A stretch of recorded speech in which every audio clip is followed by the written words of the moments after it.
Arriving home after a long day, you settle in for a quiet evening alone. But instead of the sound of silence, you hear a constant ringing, even though there's nothing making any noise.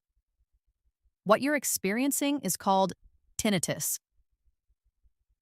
Tinnitus is the perception of a noise like ringing, buzzing, hissing, or clicking that occurs without any external source of sound. It has been bothering humanity since ancient Babylon, affecting everyone from Leonardo da Vinci to Charles Darwin. Today, roughly 1 in 7 people worldwide experiences this auditory sensation. When you normally hear something, sound waves hit various areas of your ear, creating vibrations that displace fluid inside the cochlea. If the vibrations are large enough, they elicit a chemical response that transforms them into bioelectrical signals.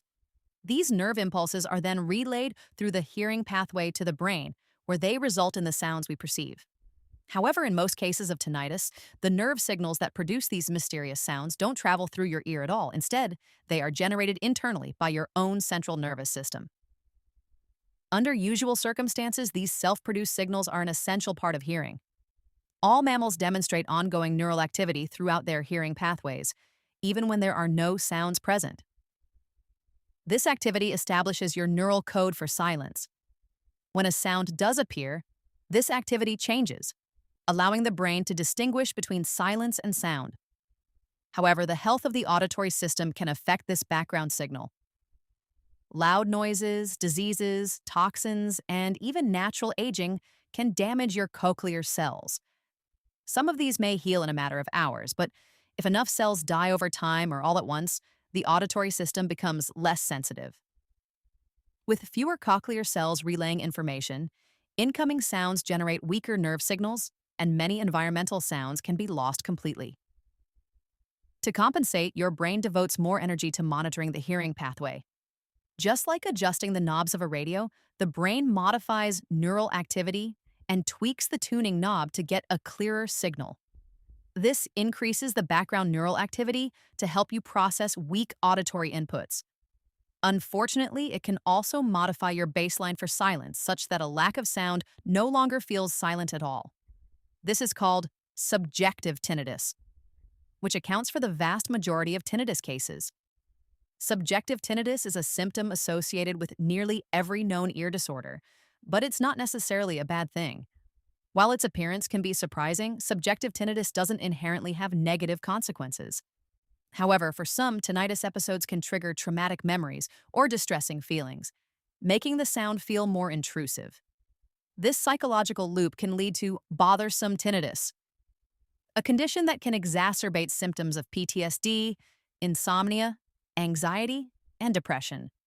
There is no known cure for subjective tinnitus, so the most important thing doctors can do is help people understand this auditory event and develop neutral associations with these often distressing sounds. For example, Whitney's sound therapy uses noises like rain, birdsong, or music to mask tinnitus and reduce stress.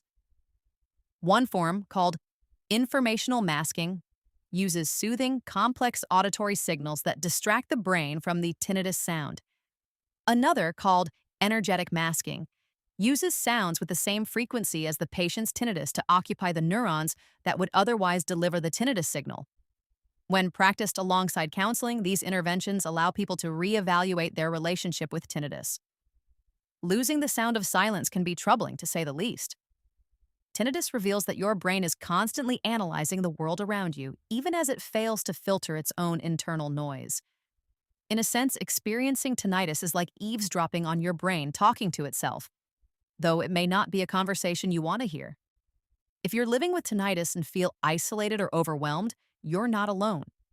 That's why we're creating a private community specifically for people who have or are suffering from tinnitus.